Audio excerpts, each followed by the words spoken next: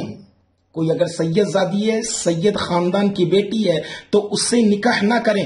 ہاں، اگر ہم میں سے کوئی شخص یہ سمجھتا ہے کہ ہم ان کی تعظیم کا حق ادا کر سکتے ہیں اور ان کی مرضی کے مطابق عمل کر سکتے ہیں تو پھر ان سے نکاح کر سکتا ہے. یعنی اگر کسی سید زادی سے آپ نکاح کر رہے ہیں تو ایسی صورت میں اگر نکاح کرنے والے کو یہ اندیشہ ہے، یہ گمان ہے کہ میں اپنی سید زادی بیوی کو جو ہے اس کی تعظیم اور اس کی توقیر دیتا رہوں گا، اس کی عزت کرتا رہوں گا، اس کو کبھی ذلیل نہ کروں گا، تو ایسی صورت میں کوئی غیر سید ایک سید زادی سے نکاح کر سکتا ہے. اور یہی یعنی حضرت علامہ عبد الوہاب شیرانی رحمۃ اللہ تعالی علیہ فرماتے ہیں اسی کتاب میں، یعنی البحر المورود فی الموسیقی والعہود میں فرماتے ہیں، ہم سے عہد لیا گیا، ہم سے وعدہ لیا گیا، ہم ہرگز سید زادی سے نکاح نہ کریں. یہ ہم سے وعدہ لیا گیا کہ ہم سید زادی سے، سیدوں کی بیٹی سے نکاح نہ کریں، مگر اس وقت کہ ہم اپنے آپ کو ان کا خادم تصور کریں، کیونکہ وہ نبی اکرم صلی اللہ علیہ وسلم کی شہزادیاں ہیں. جو شخص اپنے آپ کو ان کا غلام تصور کرے اور یہ عقیدہ رکھے کہ اگر میں ان کی نافرمانی کروں گا تو میں نافرمان غلام اور گنہگار ہو جاؤں گا، تو وہ نکاح کرے، ورنہ اسے لائق نہیں ہے. ہاں، اگر وہ اس چیز کو سمجھ سکتا ہے کہ یہ باعزت ہے تو ہی نکاح کریں، اور اس کی عزت کو ملحوظ رکھ سکتا ہے تو ہی نکاح کرے. اور اگر اسے لگتا ہے کہ نہیں میں غصے کا تیز ہوں، تو ایسے شخص کو چاہیے کہ وہ انسان سید زادی سے نکاح نہ کرے. کہ ممکنات میں سے ہے کہ نکاح کے بعد جو ہے وہ اپنے غصے کو جو ہے اس سید زادی پر ظاہر کر دے گا، جس کی وجہ سے جو ہے اہل بیت کی محبت پر چوٹ آئے گی. جو شخص کے تبرک کے لیے ان سے نکاح کریں، ہاں کئی لوگ ایسے جو برکت حاصل کرنے کے لیے جو ہے کسی سید زادی سے نکاح کرتے ہیں، تو تبرک کے لیے ان سے نکاح کریں، اسے کہا جائے گا کہ سلامتی غنیمت سے مقدم ہے. ہاں، یہ اسے کہا جائے گا، یعنی یہ خطرہ بہرحال باقی رہے گا کہ ممکن ہے کہ ان کی تعظیم کما حقہ ادا نہ ہو سکے. اس لیے اجتناب ہی بہتر ہے، بچنا بہتر ہے. رہی برکت کی بات، تو وہ تو نکاح کے بغیر بھی ان کی خدمت کر کے بھی حاصل کی جا سکتی ہے، نکاح کر کے ہی برکت حاصل کرنا ضروری نہیں.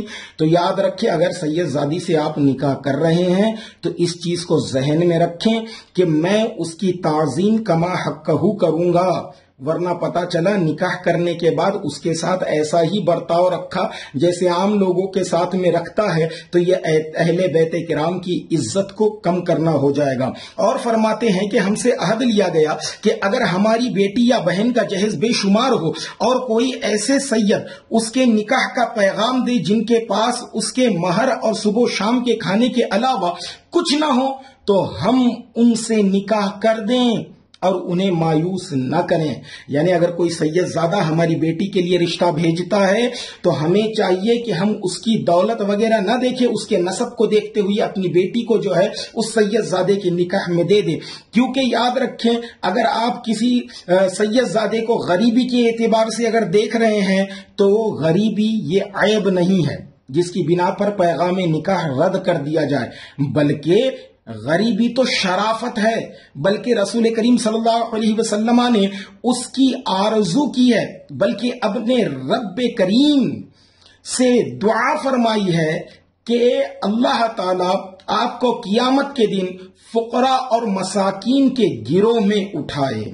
یہ بہت بڑے فضیلت کی بات ہے. تو یاد رکھیے، فقیری غریبی جو ہے یہ شرافت ہے، عیب نہیں ہے. تو جس چیز کو نبی کریم صلی اللہ علیہ وسلم نے اپنی اولاد اور اہل بیت کے لیے پسند فرمایا ہے وہ انتہائی فضیلت والی ہے. لہذا جو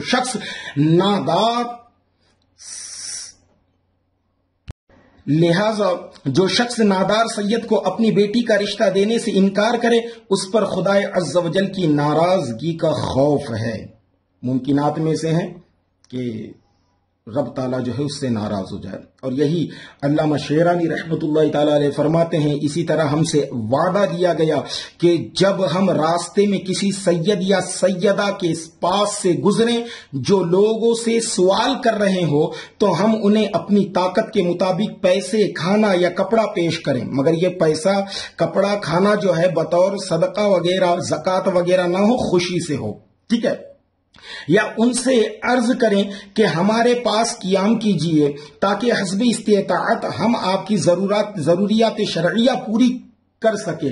جو شخص رسول اللہ صلی اللہ علیہ وسلم کی محبت کا دعویٰ رکھتا ہے اس کے لیے یہ بات کس قدر بری ہے کہ وہ آپ کی اولاد کے پاس سے گزریں اور وہ راستے میں سوال کر رہے ہوں مگر یہ شخص ان کے پاس سے جو ہے بغیر کچھ عطا کیے وہاں سے نکل جائے۔ تو یاد رکھو مسلمانوں، اہل بیت کی محبت ہمارے اسلاف نے سکھائی۔ قرآن کے اندر جو آیتیں آئیں ہم نے اس کے اندر دیکھا، احادیث میں اہل بیت کرام کی تعظیم کے بارے میں، ان کے مرتبے کے بارے میں دیکھا، اور اقوال سابقین میں یعنی ہمارے اسلاف کے اقوال میں بھی ہم نے دیکھا کہ اہل بیت سے کیسی محبت ہونی چاہیے اور کیسی محبت کا اظہار جو ہے اہل بیت کے ساتھ میں ہونا چاہیے۔ یہ ساری چیزوں کو ہم نے دیکھا۔ یہ ویڈیوز جو تھی اہل بیت کے تعلق سے 3 پارٹس میں بنی۔ آپ ان تینوں پارٹس کو اچھی طریقے سے سنیں تاکہ اہل بیت کا مسئلہ حل ہو جائے۔ ویڈیوز تھوڑی لمبی ہو جاتی ہے مگر کیا کرے، دلائل کو سامنے رکھنا بہت زیادہ ضروری ہے، خاص کر کے اس دور کے اندر کہ آج ہر انسان اپنی بات جو ہے بلا وجہ منواتا جا رہا ہے۔ اور ایسے عالم میں یاد رکھیں اہل بیت سے محبت کا مطلب جو ہے وہ یہ ہے کہ انسان اپنے گھر والوں سے زیادہ نبی کے گھر والوں کی عزت کرے، اپنے گھر والوں کی تعظیم سے زیادہ اہل بیت کرام کی یعنی نبی کریم صلی اللہ علیہ وسلم کے گھر والوں کی تعظیم کریں۔ یہ ہم پر واجب ہے۔ اللہ ہمیں توفیق نصیب عطا فرمائے۔ انشاءاللہ کل یا پرسوں میں جو ہے ہم امام حسین رضی اللہ تعالی عنہ پر جو ہے ایک ویڈیو کو شائع کریں گے آپ کی سوانح حیات کے تعلق سے۔ وما علینا الا البلاغ، وآخر دعوانا ان الحمد للہ رب العالمین۔